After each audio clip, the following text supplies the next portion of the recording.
Oi, pessoal, boa tarde. Aqui quem fala é Karina. A gente está aqui juntos para dar continuidade no treinamento iniciado ontem. Paralelo a isso, quem vai dar continuidade é o Fernando Belim. Hoje nós vamos tratar da parametrização do processo de vendas, o qual foi executado ontem. Mas antes disso, o Fernando Belim ele vai fazer uma comparação entre as metodologias convencional e do projeto Start and Go. Vai também levar para vocês algumas vantagens desse produto que viram argumento de vendas para vocês, consultores, levarem aos clientes. Ele vai trazer também alguns pontos de atenção na implantação de um projeto de Start and Go, devido ao know-how da consultoria em várias implantações, o que deve ajudá-los no futuro. E, por fim, falar um pouco da metodologia e da documentação que vai apoiá-los nessa implantação. Em seguida, eu assumo novamente, então a gente trabalha na parametrização da ferramenta para o processo de vendas. Fernando Belim. Olá, pessoal, boa tarde a todos. Como a Karina falou, a gente vai explanar um pouco para vocês um pouco da metodologia utilizada para implantar o Start and Go. Obviamente, a partir do momento que você adquire o produto, a solution, com o Start and Go, você pode ter a sua própria metodologia de implantação, mas a gente vai dar aqui para vocês, com base em práticas aí de grandes parceiros que utilizam essa solução, junto à CodeKey, cases que usam a metodologia que fizeram sucesso e implantaram no tempo esperado. Se a gente fosse comparar a implantação do Start and Go com uma implantação de um projeto normal, a gente não conseguiria fazer uma paridade. Por quê?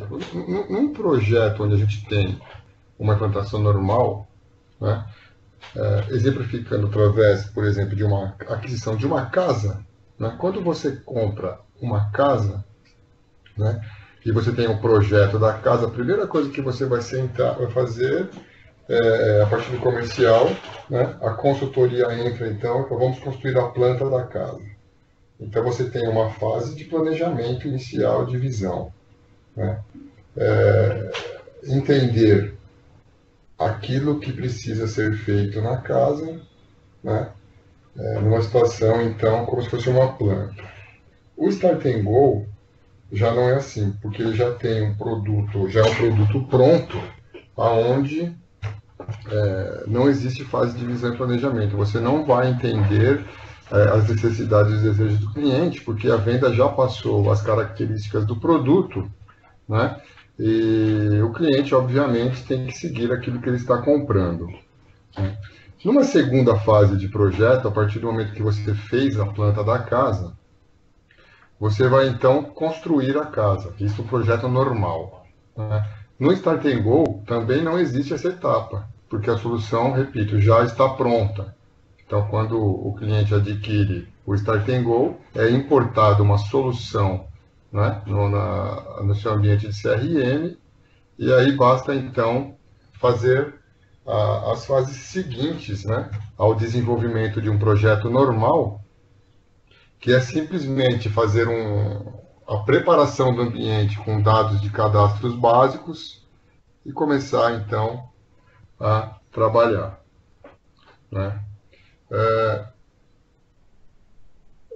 Quais as vantagens de um cliente adquirir o Start and Go? Ele tem uma implantação muito rápida, com baixo custo. Então a gente oferece para o cliente a possibilidade de começar a utilizar uma ferramenta de mercado muito forte de CRM, que é o Dynamics, já com uma solução pronta e rápida, e num período que as consultorias que têm case de sucesso implantam normalmente em um mês. Então, uma série de documentação utilizada em projetos normais não tem. A gente vai exemplificar alguns aqui.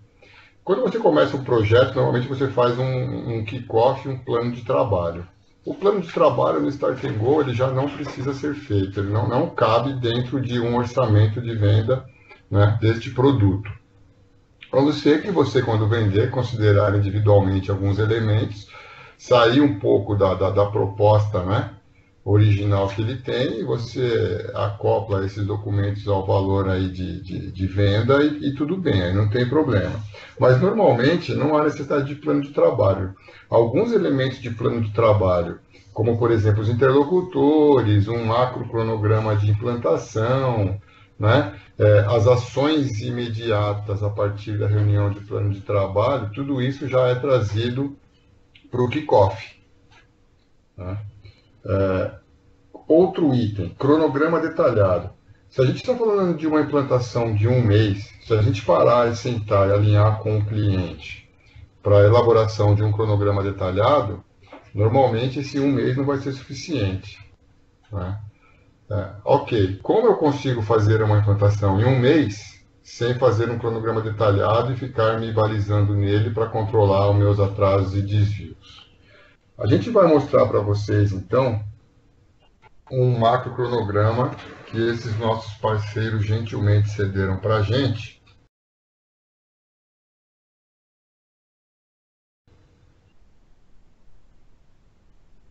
Este macro cronograma que a gente vai compartilhar como uma sugestão, então, né, de melhores práticas, a gente repete, ele é dividido em 4 semanas. Cada semana ele tem uma fase. Então, a primeira semana ele é uma fase específica de levantamento. Quando a gente entra no cliente, o primeiro dia, normalmente, a gente tem ali o kickoff e o levantamento. Né? O que é esse levantamento? O que o cliente precisa, junto comigo, trabalhar, né, para levantar os dados, para com que eu consiga, na segunda semana de parametrização, imputar esses dados no CRM. A gente tem uma planilha, que é o próximo item que a gente vai compartilhar com vocês, onde a gente vai mostrar o que precisa ser levantado. Ou seja, indiretamente são todos os dados e registros básicos que compõem, né, que são necessários para a gente fazer a utilização da solução do Start and Go no dia a dia. Então, basicamente, a primeira semana a gente faz todo o levantamento, vamos ver o que é isso, eu repito daqui a pouco. A segunda semana a gente faz toda a preparação e a construção do ambiente. A semana 3 a gente entra com homologação, normalmente 2 dias, né? Para o Start and Go de vendas ele é suficiente. Faça um treinamento de 2 a 3 dias, faça uma reunião ao final da terceira semana. A gente está considerando aqui uma semana cheia, né? Semanas cheias, né? 4 semanas de implantação. E na quinta semana, a gente sugere, então, 3 dias de acompanhamento em produção e tem-se aí uns 2 dias aí de gordurinha, vamos dizer assim, para cobrir eventuais atrasos, dependendo do universo aí, né, que vai utilizar a ferramenta. Pode se esticar um pouco o treinamento, pode se esticar um pouco a homologação. Às vezes o nível, né, dos usuários que vão utilizar não tem aquela familiaridade com o computador, acontece às vezes isso, então a gente fica 5 dias de operação assistida e por aí afora. Então aqui é uma base, né, a ser seguida numa implantação. É fundamental que a gente faça, pelo menos nas 3 primeiras semanas, uma reunião de status report. Então, você lá no kickoff, no começo, você já vai definir quem são os responsáveis, quem são os interlocutores. Aí são modelos padrões, né, de kickoff de mercado, né? Não foge muito disso. E aí você tem ali os responsáveis pelos projetos diretos, que são os usuários, os gerentes de projetos, os consultores, né? Usuários-chaves. No nível acima você vai ter um comitê diretivo, que são diretores, sponsors, patrocinadores. Então, normalmente faz-se um status report por semana com esse pessoal de operação de projeto mesmo, de gerência para baixo. Na segunda semana é razoável que se faça um status envolvendo o comitê, né, para dar um entendimento geral daquilo que está sendo entregue, a evolução do trabalho que tem pela frente, né? E na terceira semana pode ser aí no meio de cada semana esse estado de suporte, ou no começo. Algumas empresas como gostam de fazer na sexta, outras, que a grande maioria gostam de fazer na segunda, porque a segunda você determina o trabalho da semana, né? Aí vai de acordo com característica e vontade de cada empresa. Aí na semana 3, normalmente o status report ele vem acompanhado de uma reunião de go, não go, que é uma decisão para olhar tudo aquilo que foi feito durante a implementação da solução e se está apta a entrar em produção a partir da quarta semana. Ou seja, eu entendi, tudo que eu tinha que fazer eu fiz, o meu pessoal conseguiu homologar e conseguiu entender em treinamento, conseguiu, vamos, vamos. Aí normalmente é coletado um termo de aceite do cliente, do empenho, né, e a vontade dele em entrar em operação. É muito importante, né, ter essas travas, porque você, enquanto consultoria fazendo uma implantação, se você numa reunião de Go no Go não coletar um termo de assinatura de um cliente, lá na frente ele pode dizer que não participou, que não esteve envolvido, né? Principalmente se ao longo do tempo ele começa a perceber que o time da empresa não absorveu a solução, não consegue utilizar. São poucos casos, acho que a gente consegue contar nos dedos, né? De informações que a gente tem de soluções que entraram, acabaram descontinuadas e nenhuma delas por situação de qualidade da solução. Pelo contrário, com relação à solução, o pessoal elogia bastante, utiliza muito bem e ela entra efetivamente na empresa, né? Então, assim, voltando às vantagens, ela entra rapidamente com um custo baixo, você já usa uma ferramenta poderosíssima de mercado e normalmente a partir do momento que a empresa começa a utilizar o Start and Go, a própria homologação e treinamento ali já vai abrindo o universo de opções e leques que a empresa pode explorar e utilizar o sistema. Então, a gente sempre fala que o Start and Go, na verdade, ele é a porta de entrada para grandes projetos, né? E isso os nossos parceiros comprovam isso, ok? Na fase de visão, a gente ficou aqui devendo de mostrar uma planilha de levantamento. A gente também não faz uma documentação padrão de mercado, né, de implantações, né, de grandes metodologias, como, né, PMI, como a própria ShareStep da Microsoft, como, por exemplo, a especificação funcional, né? A gente não escreve, né, botando a comparação de metodologia, né, quando você faz uma metodologia de um projeto normal, você então comprou a casa, depois você faz o desenho da planta, depois você escreve, que é o que a gente chama de especificação funcional, proposta de solução, que é assim, o que eu vou fazer, né?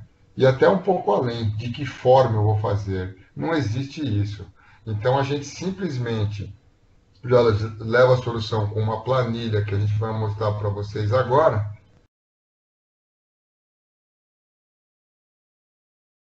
Esta planilha, ela foi criada com base no manual de implantação. Então, olha aí que bacana, né? A CodeKey, ela oferece para vocês a solução pronta para ser importada no produto, no Microsoft Dynamics CRM, e junto com isso ela entrega para vocês um manual passo a passo, manual de consultor mesmo, né? O diário de bordo de como implantar essa solução. Eu vou sair da planilha aqui e vou para o manual. Então, este manual, ele vai junto quando você adquirir o produto com a CodeKey, este manual ele vai no pacote. Então, ele fala um pouco sobre este módulo, né, em teoria, aquilo que nós estamos falando um pouco também aqui e mostrando na prática, qual o objetivo do documento, e aí por aí vai, né? O que contempla a fase de levantamento, o que eu faço no desenvolvimento, ou seja, ele tem um detalhamento. Aí, obviamente, acabando o índice, ele entra aí no detalhe dos itens a serem considerados na implantação. A partir disso, a gente tem uma planilha, então, que na verdade a gente fez um resumo, né, daquilo que o cliente precisa entender e trabalhar nesta primeira semana, então, aqui, né, sugerida nessa metodologia de implementação, né? Para que a gente possa, na segunda semana, então, fazer a importação desses dados. Então, como ele é uma solução pronta, né? A gente não tem que desenhar nem definir nada, simplesmente a gente tem que explicar para o cliente ali, em tempo de implantação, o que é o produto, né? Porque normalmente ele tem o conhecimento apenas na aquisição. Normalmente quem faz a aquisição pode não ser a pessoa que vai trabalhar no projeto. Então a primeira coisa que normalmente se faz, obviamente, é ler a proposta comercial, entender. A partir do momento que se entende, então começa a se trabalhar. Então a primeira semana, repito, que é o levantamento, a gente, numa metodologia de sucesso, já entrega essa planilha para o cliente e dá uma semana de prazo para que ele nos devolva com os dados a serem importados na segunda semana, que é a parametrização. Ok? Então vamos lá. Unidades de negócio. Aí tem ali a coluna C, que explica qual a estrutura da unidade que utilizaremos no CRM. É de fundamental importância a gente ressaltar que um consultor que vai fazer uma implantação de Start and Go, ele precisa, no mínimo, ter uma noção básica de CRM. Né? A gente vai mostrar aqui, a Karina vai retomar daqui a pouquinho, cadastrando o processo, ela vai entrar na personalização, vai criar campo, vai criar uma seção, mas se um consultor não tiver uma noção básica, aí ele vai ficar quase que na mesma página que um cliente que não conhece absolutamente nada e não vai conseguir explorar e saber atender o cliente com uma qualidade esperada. Né? Então a gente passa por alguns itens aqui, que a gente entende que um consultor, quando sentar no primeiro dia de implantação do projeto com um time que vai fazer as entregas pelo lado do cliente, ele já tem uma noção básica. Aí a própria CodeKey tem possibilidade de oferecer e indicar parceiros aí que fazem treinamento básico. Bom, vamos lá. Então, unidades de negócio, né? Então, a estrutura hierárquica que utilizaremos no CRM. Ou seja, a partir da unidade de negócio, numa matriz com o usuário, né, e o direito de acesso, vai determinar aquilo que cada perfil pode explorar, utilizar na ferramenta. A Karina falou um pouco ontem sobre perfil. Então, essa matriz, né, repito, de unidade de negócio com o usuário, né, e com o perfil de acesso, vai dizer, por exemplo, se eu posso criar uma oportunidade. Então, um exemplo de perfil de acesso, gerente de vendas. Um exemplo de outro perfil de acesso, vendedor. Né? Então, eu vou dizer que o vendedor pode criar uma oportunidade só para ele. Eu vou dizer que o gerente de vendas ele pode criar uma oportunidade de venda para ele e para todos que estão abaixo dele. E por aí afora. Então, o consultor aqui ajuda a empresa, nesse caso, a determinar a unidade de negócio. Então, precisa ter isso como um requisito básico para fazer a implantação. Os três próximos itens, né, que são conta, contato, basicamente contatos pessoas físicas, contas pessoas jurídicas de qualquer natureza aí, né? Pode ser um cliente, um fornecedor, uma transportadora e por aí afora. Né? E a informação de leads ou clientes potenciais, né, que aí algumas empresas chamam de leads, outras de prospects, outras de suspects, dependendo do tempo que Mas normalmente todo esse universo aí, ele entra dentro dos clientes potenciais. E os levantamentos, né, o nível de requisitos que a gente passa para o cliente nesse primeiro dia, são os mesmos para esses três itens. Então, para a conta pessoa jurídica, tanto para contato quanto para cliente potencial, quais são as informações que deveremos controlar no sistema? O que é isso? Nada mais do que os campos. Então, quais campos tem que conter meu formulário? Ok, o meu conta, obviamente, vai ter o nome da empresa, vai ter o endereço da empresa, mas aí, nativamente, no formulário do CRM, ele não me oferece o campo, por exemplo, de nicho de mercado, área de atuação. Aí o cliente vai levantar e devolver para vocês, e aí você, eventualmente, vai poder criar o campo para que ele possa, né, compor, então, a sua estrutura necessária para controlar essas entidades, aí, essas tabelas de registros, aí, conta, contato e leads, clientes potenciais. Então, quando ele definir os campos, ele vai no segundo nível informar qual tipo de cada campo. Então, por exemplo, eu tenho um campo bit, que é uma resposta sim ou não. Eu tenho assim, eu posso criar, vou dar um exemplo, um campo assim, um campo com uma pergunta. Privado? Empresa privada? Sim ou não? Né? Então ele vai dizer qual tipo de campo, se ele é um número, se ele é uma data, por exemplo, data de cadastro, data que virou cliente, por aí afora, né? Ah, nativamente o CRM me traz no formulário de conta um campo de observação. Eu posso ter 3? Pode. Então ele vai também informar mais campos tipo texto, né? Definindo então os campos e os tipos de cada campo, a gente vai para o terceiro item aí, que é o nível de exigência que cada informação deve ter em seu cadastro. Ou seja, quando eu estiver preenchendo um cadastro, eu digo que determinado campo ele precisa obrigatoriamente ser preenchido, né? Ou eu digo que é o normal aí, né, que é o terceiro, que ele não precisa ser preenchido, a ferramenta não vai reclamar, ou o nível recomendado.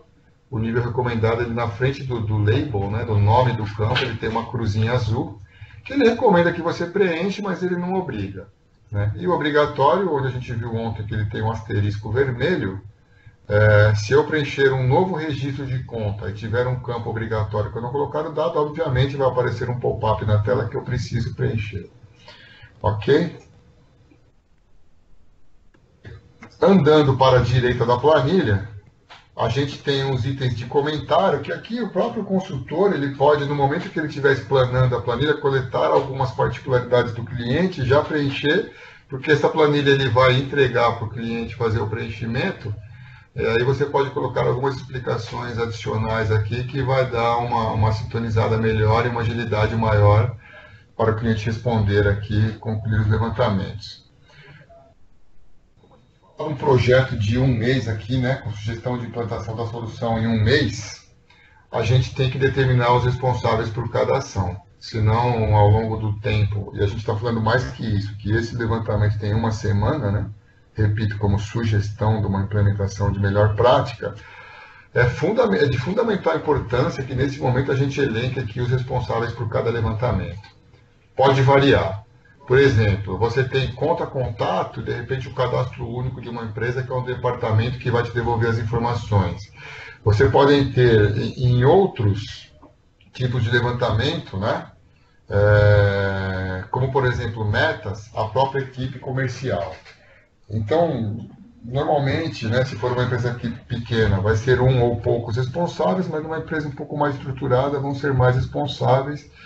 E aí coloca-se aqui, então, o responsável, e aí tem a cobrança diária e em status report semanal. Na verdade, vai ter um status report ao final da semana de levantamento, para ver se o trabalho foi concluído, né? E o status. Aí o status também aqui, no caso, é uma planilha bem simples, né, mas é muito funcional.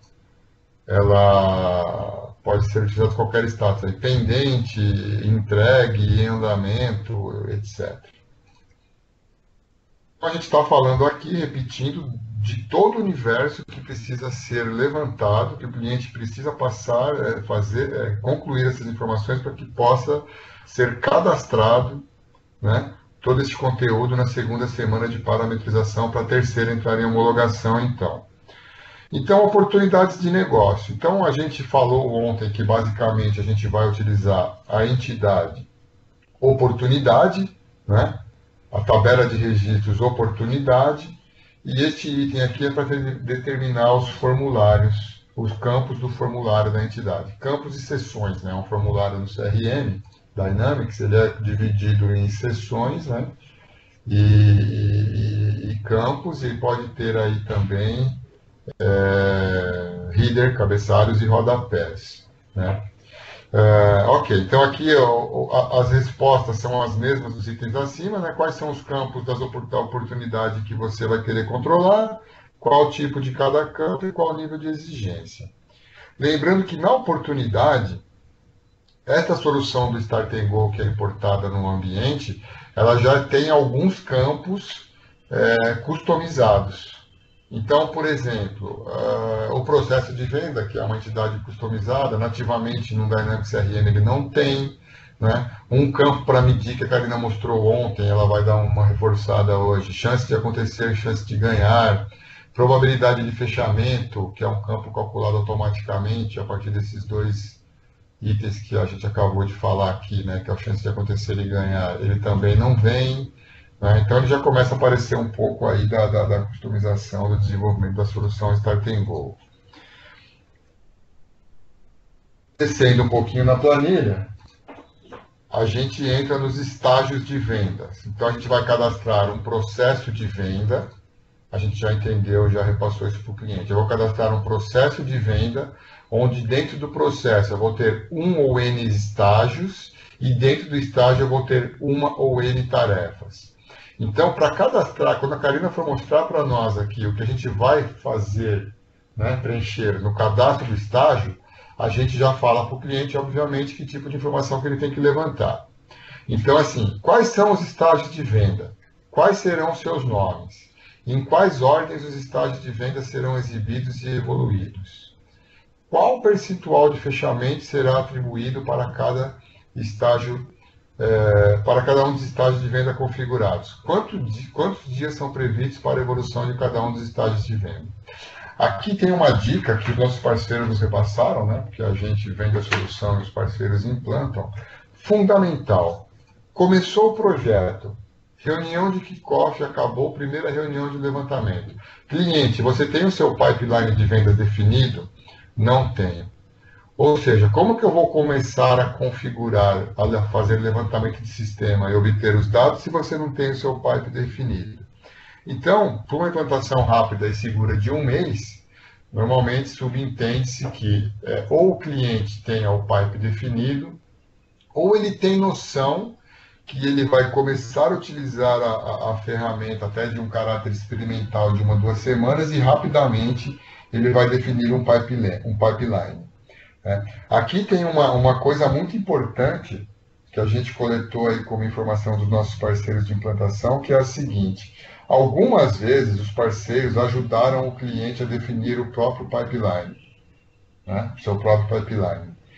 E eles não tiveram uma experiência muito boa quando isso entrou no ar, porque olha só, eles não tinham o pipe definido, então definiu-se de uma forma muito corrida o pipe, a hora que entrou no ar, não era o pipeline ideal. Aí quem ficou como responsável por não ter definido um pipe ideal? O consultor, que trabalhou na implantação. E aí ele começa a brigar com você, que tem a empresa de implantação, porque ele quer que você fique mais lá, né? Ele quer que você trabalhe um pouco mais nessa revisão de cadastro de pipeline, né?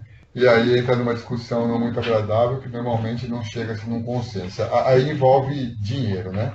Ou a sua empresa que está implantando perde um pouquinho porque tem que deixar o recurso mais lá, ou a empresa entende que também perde porque, principalmente no prazo de implantação, que ela tem que rever e consumir mais os seus usuários-chave para fazer as definições. Então, esses estágios e essas tarefas são exatamente a composição do pipeline, né? E por que eu preciso, por exemplo, nos estágios do processo de venda ali, né, saber o percentual de fechamento? Porque quando eu estiver cadastrando, né, o estágio 2, por exemplo, eu posso determinar que dentro do meu contexto geral de estágios compondo o pipeline, a partir do momento que eu conclua esse estágio, eu posso considerar que eu tenho 20% de todo o meu trabalho, né, de negociação e de evolução desse pipe concluído. Então, quando eu cadastro e coloco esta métrica, automaticamente, quando eu estiver executando a oportunidade, ele vai fazendo cálculos automáticos no campo e vai me mostrando a evolução e as minhas oportunidades. Quando você fala de uma oportunidade, não faz muito sentido, porque eu abro e olho e eu vejo em que momento que está, eu vejo a tarefa que está dentro do estágio. Mas quando você fala de uma empresa que trabalha com N oportunidades, você pode explorar aquilo que a Karina, por exemplo, mostrou ontem, que é a localização avançada, e aí você fala assim: bom, no meu universo de oportunidades, quantas estão no estágio 2? Quantas estão no estágio 3? Quantas estão para o vendedor tal? Elas estão dentro da minha meta de oportunidades, de criação e fechamento? Coisas que hoje é um pouco aqui neste momento está um pouco abstrato ainda, mas a Karina vai mostrar depois, né? Então é muito importante, muito bacana isso, que aí você gera dashboards, gera consultas, listas, exporta dashboard, exporta listas para o Excel, e aí você consegue gerar os seus medidores e fazer o controle, né, a partir dessas situações, né? Então o item aí, então voltando aos estágios ali na planilha, né? A gente estava falando do percentual. Obviamente, o item imediatamente acima, em quais ordens os estágios de venda serão exibidos. A gente está falando de uma pré-configuração, que a partir do momento que eu crie e publique este processo de venda com estágios e tarefas, a hora que eu crio uma oportunidade e seleciono que esta oportunidade vai utilizar este processo, né, ele vai seguir uma sequência automática de criação de registros, né, a partir do momento que eu parametrizo assim. Então ele vai começar como? Ele vai começar a gerar a primeira tarefa do estágio 1. Então eu preciso dizer no cadastro, quando eu estiver cadastrando um estágio, em qual ordem que ele se apresenta, e aí essa ordem é numérica, 1, 2, 3, 4, 5, 6, e aí você pode colocar infinitos estágios, né? A gente tem exemplos de clientes que eles tinham mais de 50 estágios com mais de 200 tarefas. Era uma escola de franquia de idiomas, que ela tinha desde a prospecção e até o fechamento da escola, com análise jurídica do imóvel, capacidade de população que morava em torno do imóvel, etc. Era muita, muita coisa. E ele funcionava até hoje, eu imagino que esteja andando aí, como é de um parceiro, a gente não tem essa informação, mas esteja no ar aí, né? O item E do estágio. Quantos dias são previstos para a evolução de cada um dos estágios? Então, embaixo de um estágio, você vai ter N tarefas. Onde nós exemplificamos um estágio, por exemplo, como estágio 1, fazendo uma qualificação. Demos um exemplo com o nome de estágio qualificação. Dentro desse estágio, a gente já entra na planilha aí na próxima seção, imediatamente abaixo, aí, que são as tarefas do processo, né? Você vai ter várias tarefas do processo. Então, o estágio 1 vai ter a tarefa 1.1, 1.2, 1.3, quantas forem necessárias para o negócio do cliente. Então, você tem, por exemplo, estágio 1, qualificação, a tarefa 1.1 identificar os interlocutores do cliente. A tarefa 1.2 é manter contato. A tarefa 1.3 é marcar uma reunião, enviar uma apresentação institucional da minha empresa e por aí afora, né? Acabou o estágio, você vai criando novos estágios, aí começa com o estágio 2, tarefa 1, estágio 2, tarefa 2, estágio 2, tarefa 3. Ok, falando de tarefa de processo. Quais serão as tarefas dentro de quais estágios de venda? Já exemplificamos para vocês aqui. Quais tarefas deverão ser requeridas para a evolução de cada estágio? As tarefas não requeridas podem ser desconsideradas no processo de venda. Como informativas, por exemplo. Aqui eu vou dar o mesmo exemplo dessa escola de idiomas. Essa escola de idiomas tinha uma tarefa no meio de um estágio qualquer lá, que era a partir do momento que ela fechava a franquia, né, com o franqueado, tinha uma tarefa que era colocar o pino no mapa que tinha na empresa. Ou seja, é bacana eu colocar o mapa o pino no mapa da empresa ali que eu fechei. Mas se eu não colocar o pino, eu deixo de evoluir no meu pipeline, e ali quais eram os próximos, né, as próximas tarefas do pipe? Já é emitir faturamento, já é fazer preparação de inauguração, festa, presente, divulgação de folder, essas coisas. Então, não dá para esperar colocar o pino no mapa para fazer isso. Então, essa é uma tarefa, por exemplo, do pino, que ela não era impeditiva para evoluir com o estágio. Então, você tem ainda essa opção. Agora, se eu tenho uma tarefa que ela é impeditiva para evoluir num estágio, porque enquanto eu não fechar essa tarefa, eu não encerro o ciclo de um estágio e começo um outro. Ok? Então, a gente, no cadastro dessa tarefa, a gente diz se ela é evolutiva ou não, se ela é requerida para evolução ou não. Quantos dias previstos para a conclusão de cada tarefa? Comentamos um pouco isso ontem. Então, a tarefa ela tem uma data, ela tem uma previsão de conclusão pelo seu responsável. né? Então, se são 3 dias, a partir do momento que o sistema gera a tarefa, ela vai ter uma data estimada, esse é o nome do campo, uma data estimada de vencimento em 3 dias. Isso você informa previamente, para quando que cadastre o sistema gerar automaticamente, obviamente ele já saiba preencher este dado. Em quais ordens as tarefas deverão ser exibidas dentro de cada estágio de vendas? Ou seja, então eu tenho que numerar ali também a tarefa, também no cadastro é um dado que eu preencho de forma numérica. Então a tarefa do estágio 1 está na ordem 1, 2, 3, 4, 5. Fui para o estágio 2, eu tenho 7 tarefas. A tarefa 1, 2, 3, 4, 5, 6, 7. E assim sucessivamente. Determinar se a tarefa é referente a um processo de aprovação ou não. Por exemplo, no caso da aprovação de uma proposta comercial, o processo não evoluirá enquanto a proposta comercial não for aprovada. Ou seja, se eu coloco no cadastro de uma tarefa, né, é um bit, é um campo de 2 opções, né, sim e não. Se eu coloco que ela é uma tarefa de aprovação, automaticamente no cadastro, pelo desenvolvimento da solução do Start and Go, ele aparece imediatamente abaixo deste formulário 2 novas seções. Ok, você disse para mim que é uma tarefa de aprovação, então você diz para mim quem tem que aprovar. Ok? E aí o Start and Go te dá algumas opções de aprovação, que você escolhe dinamicamente. Ele vai gerar uma tarefa dinamicamente, ele tem o conceito de proprietário responsável usuário, então ele pergunta para você, quem vai aprovar essa tarefa? Né? É o proprietário da oportunidade, né? É o usuário que criou a oportunidade no CRM? Ah, não, é o superior do proprietário da oportunidade. No cadastro do usuário, né, que esse proprietário é um usuário, você consegue dizer quem é o superior dele. Né? Então, falamos 2 opções. Né? Se o aprovador ele pode ser o proprietário da oportunidade, pode ser o superior do proprietário da oportunidade. Ele pode ser o proprietário do cliente, porque quando você cadastra uma oportunidade, tem um campo obrigatório da conta ou o contato. É um mesmo campo, que é chamado internamente no Dynamics CRM de campo Customer, onde você obrigatório tem que escolher ou uma empresa ou uma pessoa física contato. Né? Então você pode dizer que quem aprova essa tarefa é o proprietário do cliente. Então, eu tenho o meu cliente, sei lá, Casas Bahia, onde o proprietário é o João da Silva. Eu estou dizendo que o João da Silva que vai aprovar essa tarefa, que é o usuário de CRM que controla esta empresa.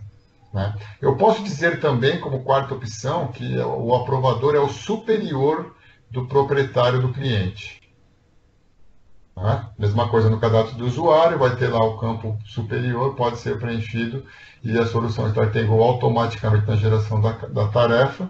Se for sinalizado que é o superior do cadastro do proprietário do cliente, ele vai lá, busca e preenche a tarefa com a responsabilidade de proprietário desse item. E uma quinta opção de propriedade da tarefa é um usuário fixo.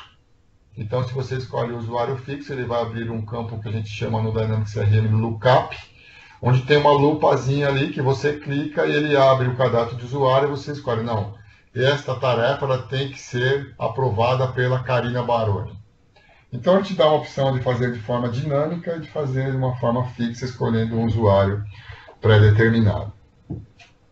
Quando você cadastra essa tarefa de aprovação, eu falei que ele mostrava automaticamente 2 sessões. A primeira para preencher, né, sobre a responsabilidade da aprovação da tarefa. E a terceira sessão que ele abre nesse cadastro é a tarefa de revisão. Né? Porque, eventualmente, né, onboard ali, fazendo a aprovação já com o pipe construído, né, o proprietário recebeu a tarefa, ele é o aprovador. Se ele reprovar a tarefa, obviamente, ela voltará para o estado de quem fez a tarefa inicial, com as considerações desse aprovador, ou, no caso, o reprovador. Então, por exemplo, a tarefa de aprovação é criação de uma proposta comercial para enviar ao cliente. O mesmo exemplo que nós demos ontem. Eu criei a proposta, anexei a proposta na tarefa e concluí. Então, o Start and Go foi lá, viu que é uma tarefa de aprovação, criou uma tarefa, então, para esse aprovador, e esse aprovador recebe a tarefa que a gente configura o texto que tem que vir escrito para ele. Você precisa aprovar a proposta comercial anexa na oportunidade da referência, por exemplo, e vai o link da oportunidade ali na tarefa. Basta clicar, já abre a oportunidade. Ele vai, analisa a proposta e vê que a proposta não está condizente com a sua perspectiva de valores a serem enviados para o cliente, ele pede uma revisão. Então, ele reprova a tarefa. Quando ele reprova a tarefa, o Start and Go vai nesse cockpit, então, de tarefa de revisão para gerar essa tarefa de revisão. Por que simplesmente ele não devolve para a pessoa que criou a proposta comercial e concluiu a tarefa? Porque, às vezes, essa tarefa de revisão ela pode ser escalada para um nível superior na empresa. Então, a Start and Go pensou nisso, né? E deu essa opção para você na tarefa de revisão, ou você devolve para quem concluiu a tarefa, no caso, a elaboração da proposta comercial, ou você pode escalar para algum terceiro. Então, funciona assim o cadastro do processo de aprovação de uma tarefa. Vamos ver aqui. Item G, importantíssimo. Quando a gente está cadastrando uma tarefa, a gente sinaliza se essa tarefa ela depende de uma ou outra mais tarefas. Por exemplo, eu tenho meu estágio 1, a gente falou que vai ter a tarefa 1.1, 1.2, 1.3, 1.4. O sistema ele vai gerando automaticamente as tarefas conforme eu vou evoluindo na conclusão, né, das minhas tarefas em aberto, gerando sempre a próxima tarefa. Como ele vai saber qual que é a próxima tarefa? Simplesmente pelo número 1, 2, 3? Não, a gente tem que fazer uma relação de uma tarefa predecessora. Então, no exemplo que a gente deu de qualificação, que a tarefa 1.1 é identificar os interlocutores do cliente e a tarefa 2 é manter contato, eu digo que a tarefa 1.2, manter contato, ela tem como predecessora a tarefa 1.1, que é definir os interlocutores. Isto feito, o Dynamics CRM automaticamente vai gerar a tarefa 1.2 a partir do momento que a tarefa 1.1 for concluída. É assim que funciona o mecanismo, né, automático da geração desse pipeline, através dessa relação. Belinha, eu consigo fazer uma situação onde que eu gere 3 tarefas ao mesmo tempo? Sim, basta você não colocar predecessora. Entrou no estágio, se a tarefa não tem tarefa predecessora, ela automaticamente ela é gerada aí dentro para a execução. Por exemplo, nessa escola de idiomas, a geração da tarefa de colocar o pino no mapa, ela obviamente tinha outras tarefas que eram imprescindíveis para a evolução do pipe ali e eram geradas simultaneamente com ela, né? Ok, então a gente aqui já definiu o coração aí do Start and Go, que é o processo de venda com a entidade oportunidades e suas entidades principais aí, cliente e contato. Metas. Na proposta do Start and Go, através do seu manual de implantação, né, ele se utiliza de algumas entidades nativas que são importantes, né, entendeu-se que elas são importantes para fazer um controle do trabalho executado a partir da evolução, né, e fechamento das oportunidades. Então, ele tem aqui uma proposta de configuração de metas. Ele não tem nada desenvolvido, essa parte de metas aqui é uma parte nativa, onde você configura uma meta, ou mais metas, né, de acordo com os registros. Então, eu posso configurar, por exemplo, metas de oportunidades por vendedor, oportunidade por região, oportunidades por percentual de execução, né? Oportunidades por volume financeiro de unidade de negócio, departamentos. Posso fazer uma medição de valores também por vendedor. Então, eu estipulo uma meta que ele tem que vender 200 mil em 6 meses. Então, a gente faz uma parametrização de métricas dessa meta, definimos, elencamos ali, a partir dessas métricas, né, quem é o público envolvido, e se vai ser percentual, valor, quais os campos da oportunidade que eu vou utilizar nessas métricas. Então, olha aí uma outra dica, né? Na hora que eu for construir os formulários, eu tenho que pensar que eu posso utilizar, né, dos campos na confecção de metas futuras, né? E aí essa meta, você vai recalculando essa meta e vai medindo a qualquer tempo a evolução. Então, no primeiro mês eu vendi 150 mil numa meta que eu tenho de 6 meses de 200 mil. Perfeito. Ah, mas eu vendo panetone. Ok, então virou em janeiro. Se você não atingiu 180 em dezembro, dançou, você não vai chegar nos 200. Então, é legal que a meta vai te dando um parâmetro e vai ajudando muito o cliente. Repito, é uma entidade toda nativa, não tem desenvolvimento no Start and Go, mas que é uma grande oferta junto com o produto aí para fazer com que o cliente se convença a comprar o produto. Então, na parte de meta, a gente sugere algumas coisas ali, né? Ó, quais serão os vendedores que comporão a meta, qual a região de cada um, qual o time de vendas de cada vendedor, qual o valor para cada um dos vendedores nos períodos estipulados nas metas da empresa. Aqui é o exemplo de uma meta. Ok? E aí, entendendo noções básicas de CRM, já facilmente a parametrização de métrica, como qualquer item na camada de aplicação do Dynamics CRM, é aquela situação que a gente fala em consultoria de next, next, finish, né? Clique, clique, clique e chegue lá, né? Direito de acesso. Então, né? Quais serão as funções dos usuários no sistema? Devemos descobrir quais são os papéis dos usuários que acessarão o sistema. Devemos tentar agrupar esses usuários em papéis para que seja possível garantir direitos de acesso diferenciados de acordo com a função do usuário. Exemplo, vendedor, gerente de venda, como falamos agora há pouco, né? E quais os papéis que eles vão executar. Então, ele tem ali, nos direitos de acesso, né? As opções de criar, ler, editar, excluir, compartilhar e atribuir. Então, o que ele pode fazer? Ele pode criar... ele não pode criar nada na entidade de oportunidade, mas na entidade de cliente, ele pode criar o que ele quiser e atribuir a propriedade para quem ele quiser. Aí é uma matriz, né, que a gente falou um pouco logo no começo da nossa explanação aqui hoje, que conclui-se aí com este item, essas células aqui da planilha que a gente está mostrando. E aí, como terceiro item aí da coluna C, né, no detalhe, este agrupamento é necessário, pois não queremos um direito de acesso para cada usuário do sistema. A gente reforça ali, então, os nomes, os perfis de acesso. E para esse item, a gente já tem uma explanação comentada aqui para o cliente. Aqui a principal informação que deverá ser levantada é o que cada usuário poderá ver, atualizar, criar, etc. dentro do sistema.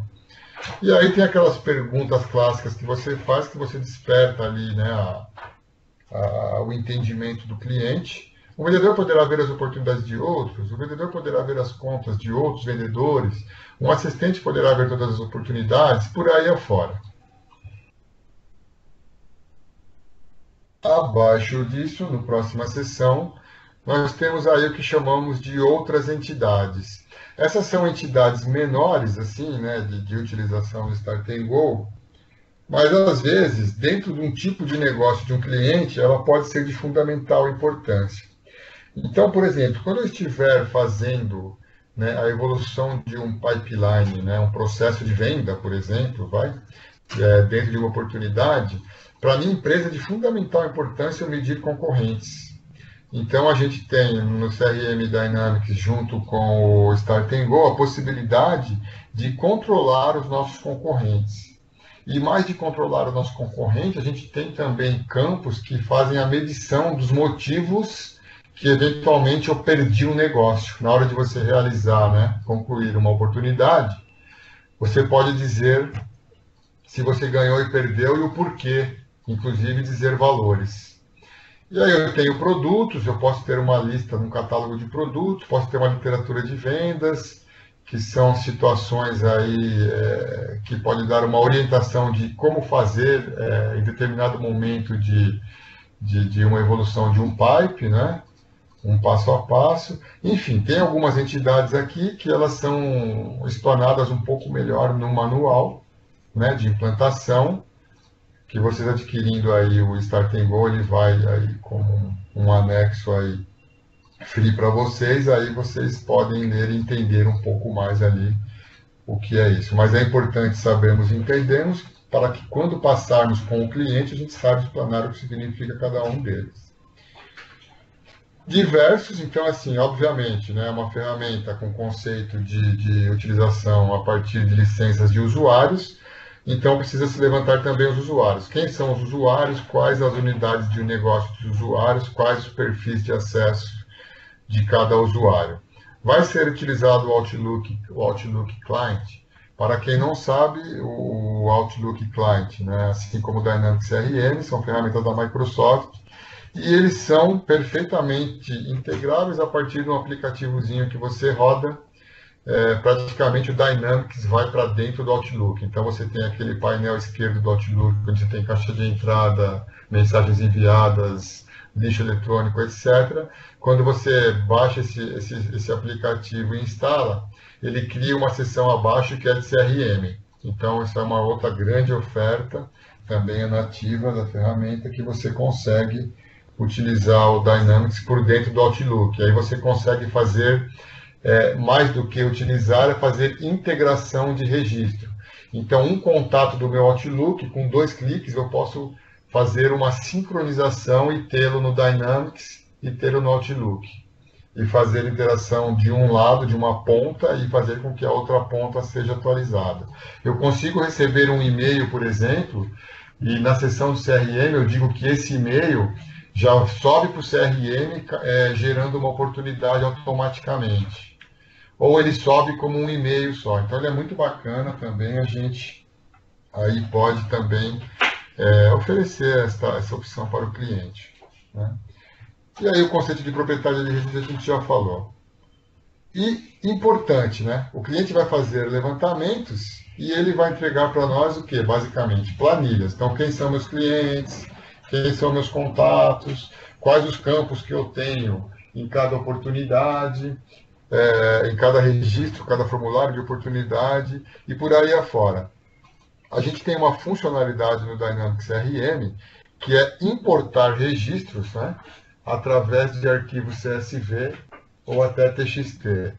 Para a gente importar esse arquivo, obviamente, para quem trabalha em consultoria, trabalhou em integração de dados, né, sabe que normalmente uma integração não aceita caracteres especiais, né? Ponto e vírgula ou vírgula são delimitadores de campos. Então, se eu tenho um cabeçalho lá de uma planilha, né, de um arquivo que eu vou subir com 5 colunas, então nome, endereço, telefone, etc. E aí eu tenho, na minha lista de registros, no endereço, um ponto e vírgula no meio, em vez de eu ter 5 itens relacionados ao cabeçalho eu vou ter 6. Aí ele não sobe, ele dá problema, ele remonta. Então, a gente sempre sugere, já explica para o cliente, que essa planilha tem que vir saneada, né?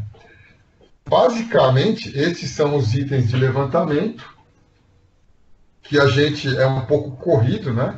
Mas para ter uma oferta de preço e uma implantação rápida, a gente, repetindo aí, a gente falou no macrocronograma, o cliente, com o apoio de um consultor funcional, né, da empresa consultora, tem 1 semana para fazer tudo isso.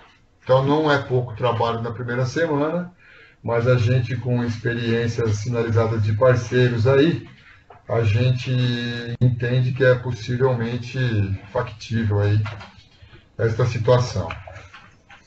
Ok? Bom, isto feito, isso explanado, eu vou passar de novo aqui o bastão aqui para a Karina, que agora ela vai entrar um pouco na parte prática do CRM. Obrigado, um abraço a todos.